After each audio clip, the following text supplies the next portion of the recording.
everyone, so this is the first of 3 video reviews for this week, and this video review is for A Curious Woman by Jess Lea. I have just posted my Goodreads review, so if you want to go and check that out, if you're on Facebook, it's below all the other videos, and if you are on YouTube, there is a link in the description below. And like I said at the beginning, this is a video review. So I was given A Curious Woman by Ylva as an ARC. So A Curious Woman by Jess Lea is her debut novel. So I've read stuff by Jess before. She did The Taste of Her volumes 1 and 2 with the short stories, and oh, I love them. They were brilliant. So I was so excited to see that Jess had this debut novel, and I totally was not disappointed by it at all. Like, I loved every minute of it. So it's a murder mystery romance. It could probably go in quite a few categories, but I'm going to call it quirky murder mystery romance, because that is exactly what it is. So Jess has picked an interesting topic. She really has. 2 museums. So I read the first chapter and I'm reading it and I'm like, a museum? Yeah. And this is where, like, definitely comes in that you should not judge a book. Like, you really shouldn't judge a book, because I was like, museum? Like, museum people? The people who go to museums? I've been to museums, don't get me wrong. I like them. They're fascinating if I'm interested in the subject. So for me, I was like, how's this going to work? But this museum has the most amazing person running it. So she draws you in immediately, Jess, with one of her main characters, which is Margaret. And so I thought the story's really going to focus on Margaret. And then I started reading the second chapter, and it introduced the second character, which was Bess. And a lot of the story actually ends up focusing on Bess. It's very much from Bess's point of view. And Bess is this quirky character. She's a little bit different because she works at a different museum. Yep, 2 museums in one book. Amazing, right? She works at a different museum. So there's these 2 museums, very different. They work very different. They've got different ethics and different standards in this little town. So there's already that conflict that they work for, like, opposing museums, opposing employers. And so Bess sort of gets drawn into Margaret's world when she meets her, because she goes to inquire about a certain piece that Margaret has that Bess's boss wants that Margaret won't sell. So that's how they meet, and Bess really doesn't like Margaret when she first meets her. She's very stark and harsh and ice queeny. So again, that was perfect, because I love an ice queen. I absolutely love an ice queen. And Margaret's not your typical ice queen. That's the other thing I really liked about her. She was a very intriguing character, and you can purposely tell she's been built for you not to like her, because Bess doesn't. And that just made me love her even more. Margaret, the whole focus of this book for me, although the story is mostly Bess and it is Bess doing all sort of, like, you're following Bess's story at the end of the day, for me it was about Margaret, and I couldn't get enough of her, and there wasn't enough of her in the book. I really need more. I really need more.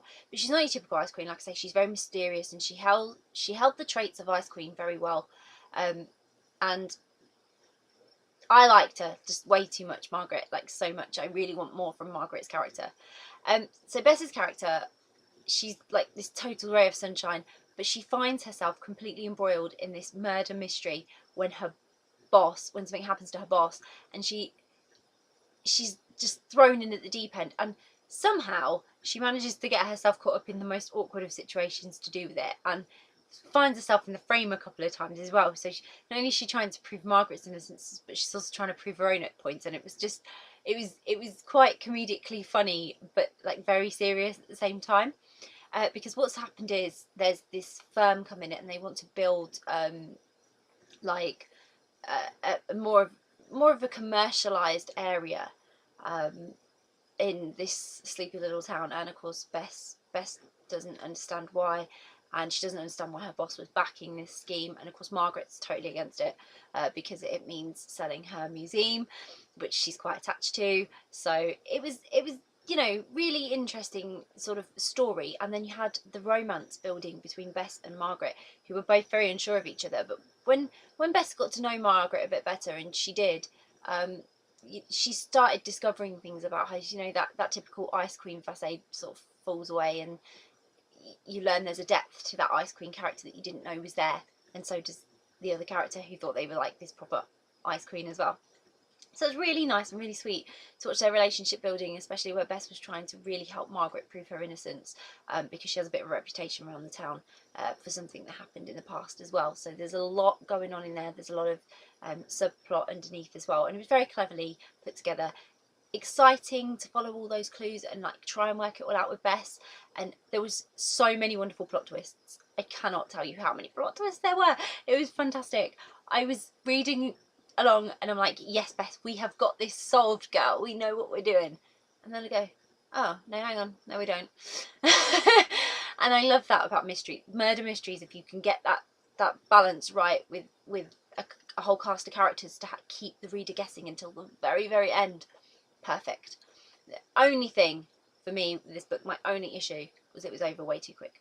I was proper disappointed reading the last chapter. I was like, no, that can't be it. So I know I need so much more from Bess and Margaret. I really, really do. Mostly Margaret.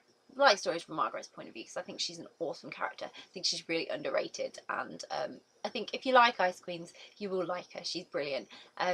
So yeah, I highly recommend this book. As a debut goes, it was really cleverly put together. It was fantastic, really intriguing, kept me hooked as a reader, and I didn't really want to put it down. I was enjoying it so much, and like I say, didn't want it to end in the end. So I need more. It was great though. So I'll pop a link in the description so you can go and grab a copy of A Curious Woman by Jess Lea. If you've read A Curious Woman by Jess Lea, please let me know what you thought of it. I would love to know your thoughts, especially on Margaret. Did you like her? Come on, tell me. You can be honest with me. You know you can. And if you are into Ice Queens, how did you find her as an Ice Queen? Because she was quite different, wasn't she, to how all the other Ice Queens are. And if you are going to read A Curious Woman by Jess Lea, or if you're interested in reading it, again, please let us know, because it's always great to hear what you're interested in reading or what's on your to-read list. And if you do read it, I hope you love it as much as I did. Bye!